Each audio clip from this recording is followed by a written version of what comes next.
La ilaha illallah Muhammadun Rasulullah.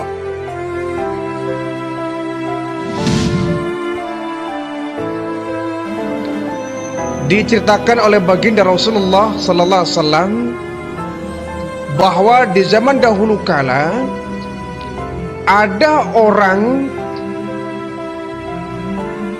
yang memiliki dosa yang sangat banyak ya. Biangnya orang jahat barangkali ya. Biangnya penjahat ya. Dosa sudah kelewat banyak dia. Mabuk-mabukan hampir setiap hari ya. Bahkan dia suka pesta-pesta. Dan dia uniknya pernah membunuh orang dengan jumlah yang fantastis. Dia membunuh orang sebanyak 99 orang semasa hidupnya. Luar biasa. Menghabisi nyawa orang nggak tanggung-tanggung 99 orang. Ini kan sudah biangnya preman ya. Biangnya penjahat ini. Tetapi satu hari Allah memberikan hidayah kepada orang ini. Kemudian terbesit rasa ingin bertaubat. Dia jenuh dengan dosa-dosa yang dia perbuat. Dia capek dan dia ingin segera memperbaiki diri. Dia ingin bertaubat kepada Allah.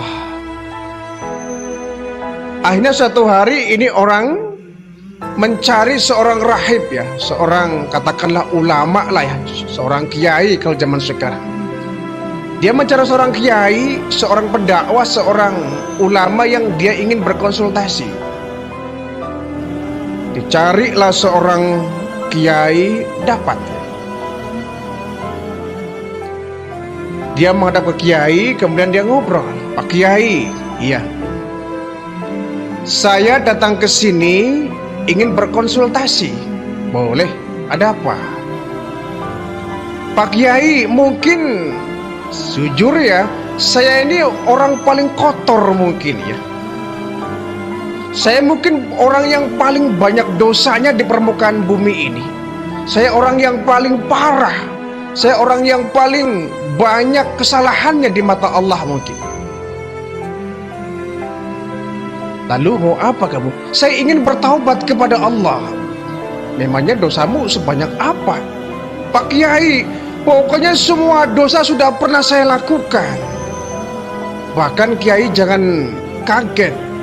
Saya sudah pernah membunuh orang sebanyak 99 orang. Ini sang Kiai kaget. Astagfirullahaladzim. Kau ini manusia apa iblis? Kau sungguh biadab. Dosamu kelewat banyak. Kau punya hati atau tidak? Kau punya otak atau tidak?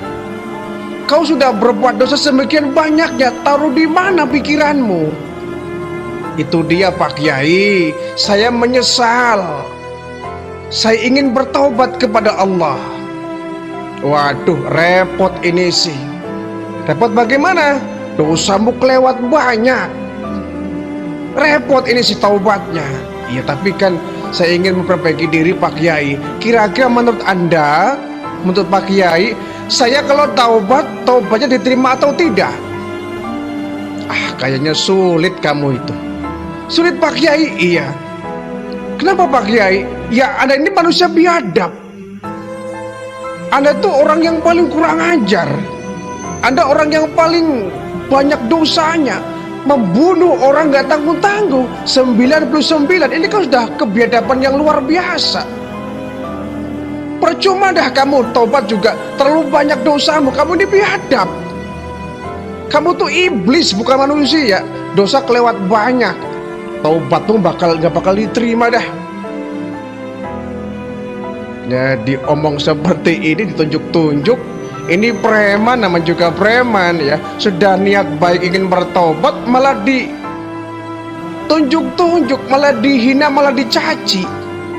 Ya marahlah dia ya. Marah dia, sudah niat-niat ingin berbuat baik, malah dihina, direndahkan. Bukannya diberikan motivasi, malah justru direndahkan. Marah ini preman, cabut pedang yang dia miliki. Ini kiai dibabat langsung. dipenggal kepalanya ini sama preman ini.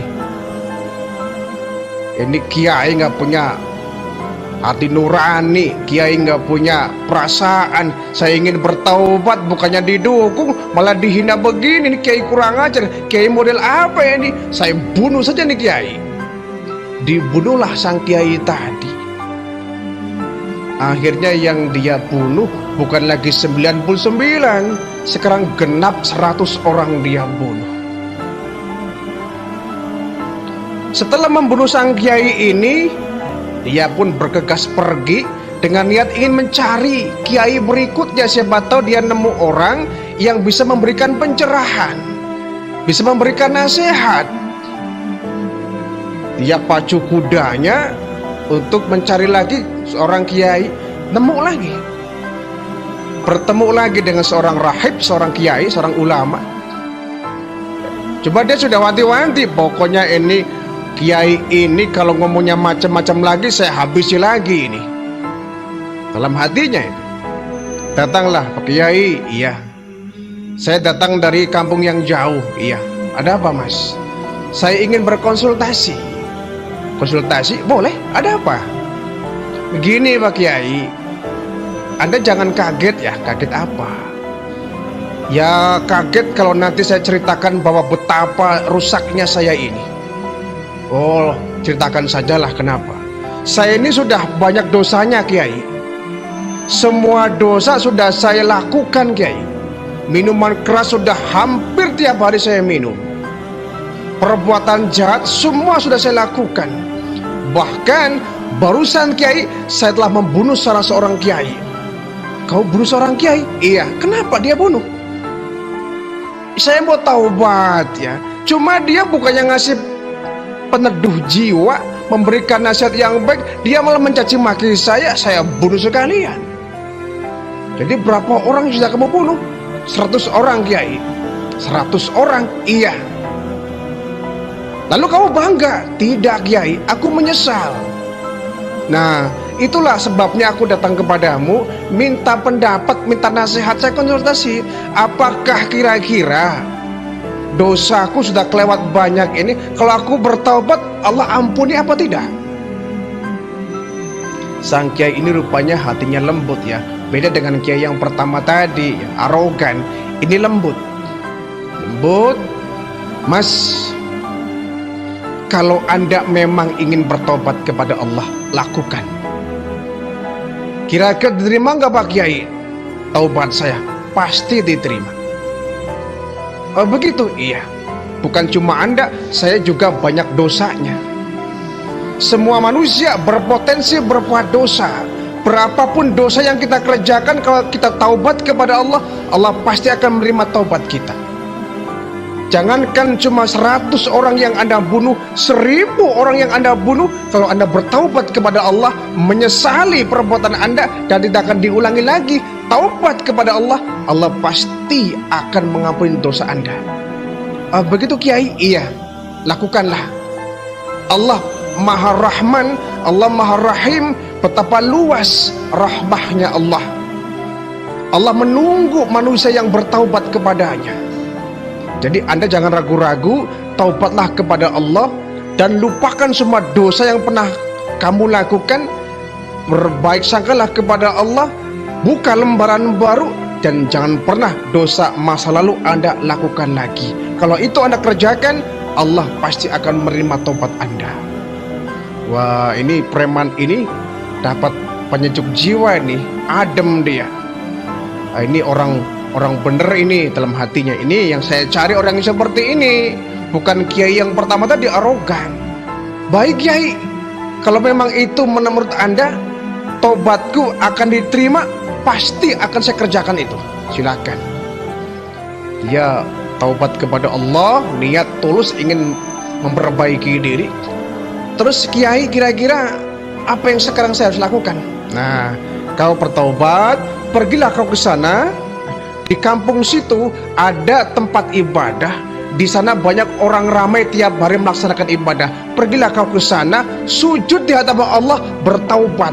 Pasti taubat Anda diterima oleh Allah Subhanahu wa Ta'ala. Baik Kiai, terima kasih Kiai. Saya akan ke sana, saya akan sujud, akan taubat, akan minta ampun kepada Allah. Dan saya berjanji, saya akan memperbaiki diri. Terima kasih Kiai. Iya ya, silakan kau. Pergilah, taubatlah kepada Allah. Wah, ini girang betul nih preman. Girang betul ya. Dia langsung bergegas, lompat ke kudanya, dipacu kudanya, ingin segera menuju ke satu kampung yang di sana ada tempat ibadah. Dia pacu dengan cepat kudanya, tetapi sayang belum sampai dia ke tempat ibadah yang dia tuju. Di tengah-tengah jalan Allah Subhanahu wa ta'ala mencabut ruh si orang jahat ini, preman yang mau bertobat ini. Matilah dia, meninggallah dia di tengah jalan. Nah, kemudian ada satu perdebatan di antara malaikat ya, malaikat azab dengan malaikat rahmah. Kata malaikat azab, ini orang berhak masuk neraka. Dia sudah banyak dosanya, maka ini bagianku, akan saya bawa dia ke neraka. Kata malaikat rahmat, nanti dulu. Dia memang dosanya banyak. Dia sudah kelewat banyak dosanya, tapi dia niat tulus ikhlas ingin bertobat kepada Allah. Iya, tapi kan dia belum nyampe ke tempat ibadah yang dia tuju. Biarpun, walaupun dia belum nyampe, tapi hatinya sudah tulus ingin taubat kepada Allah. Maka dia nggak berhak masuk ke neraka, pantasnya dia masuk ke surga. Oh nggak bisa, dia udah banyak dosanya, 100 orang dia bunuh. Biarpun dia bertobat, tapi dia belum beribadah, belum ada kebaikan yang dia lakukan. Kata mereka terdapat, kata siapa? Dia bergembira dengan niat ingin bertaubat, dia sudah berbuat kebaikan. Wah, ini debatlah nih antara malaikat azab dengan malaikat rahmah. Akhirnya, sudahlah kalau begini, ada malaikat yang menjadi penengah. Kalau begini emang nggak ada ujung-ujungnya, kita ukur saja nih. Ukur bagaimana? Ya ukur, kalau tempat dia mati di TKP-nya misalkan ya, TKP ya, tempat kejadian perkara, di tempat dia meninggal dunia itu lebih jauh ke tempat ibadahnya, berarti dia berhak untuk masuk ke neraka.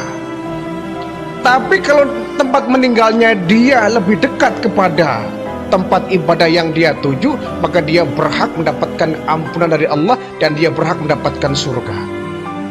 Baiklah kalau begitu, diukurlah ya, diukur dari tempat kejadian perkara lebih jauh mana. Ketika diukur ternyata lebih dekat menuju ke tempat ibadah daripada rumah sang kiai tadi. Dia lebih dekat ke tempat ibadah jaraknya, maka keputusan sudah ditetapkan bahwa dia mendapatkan ampunan dari Allah dan dia berhak mendapatkan surga. Kenapa? Dia lebih dekat kepada tempat ibadah. Akhirnya ya Allah memberikan satu keputusan bahwa sang preman ini, sang penjahat ini, karena dia tulus ingin bertaubat kepada Allah, ingin memperbaiki kesalahannya, maka dosanya diampuni oleh Allah Subhanahu wa ta'ala. Jadi inilah bukti bahwa walaupun dosa kita setinggi langit membumbung sampai ke angkasa, tapi rahmat Allah, pintu taubatnya Allah lebih lebar ya, lebih besar daripada dosa yang kita perbuat. Sebab itu janganlah kita berputus asa dari rahmat Allah. Yang berputus asa dari rahmat Allah iblis ya. Iblis ini adalah contoh makhluk yang dia berputus asa dari rahmat Allah. Andaikan dulu ketika Nabi Adam dan iblis sama-sama diusir, seandainya iblis nggak menunjukkan kesombongannya, dia bertobat kepada Allah, menyesali perbuatannya, ya pasti Allah mengampuni iblis sebagaimana Nabi Adam. Tapi tidak ya, iblis nggak merasa bersalah, dia tetap sombong. Akibatnya apa? Iblis divonis menjadi penghuni neraka untuk selama-lamanya. Tidak dengan Nabi Adam. Nabi Adam dia menyesali perbuatannya, dia bertobat kepada Allah, menangis sujud di hadapan Allah, ya Allah terima taubatnya. Ini bedanya kenapa iblis dilaknat, Adam diampuni. Maka janganlah kita sebanyak apapun dosa yang kita perbuat, jangan kemudian kita menyerah. Saya mah kayaknya nggak bakal diampuni dosanya ini. Saya dari muda sampai setua ini nggak pernah sholat. Saya dari muda sampai setua ini nggak pernah taubat. Saya dari muda sampai setua ini tiap hari hampir sering menenggak minuman keras. Saya dari muda sampai setua ini hobi main judi. Kayaknya kalau saya taubat, apa iya Allah akan mengampuni? Jangan pernah kita ada punya perasaan seperti itu. Namanya kita putus asa dari rahmat Allah. Sekali lagi, dosa kita yang sampai membumbung ke langit pun seisi bumi, seumpama ya, dosa kita seisi bumi, tapi rahmat Allah lebih besar daripada dosa-dosa kita. Kalau kita bertobat kepada Allah, pasti Allah akan mengampuni dosa kita dengan syarat kita masih dalam kondisi hidup.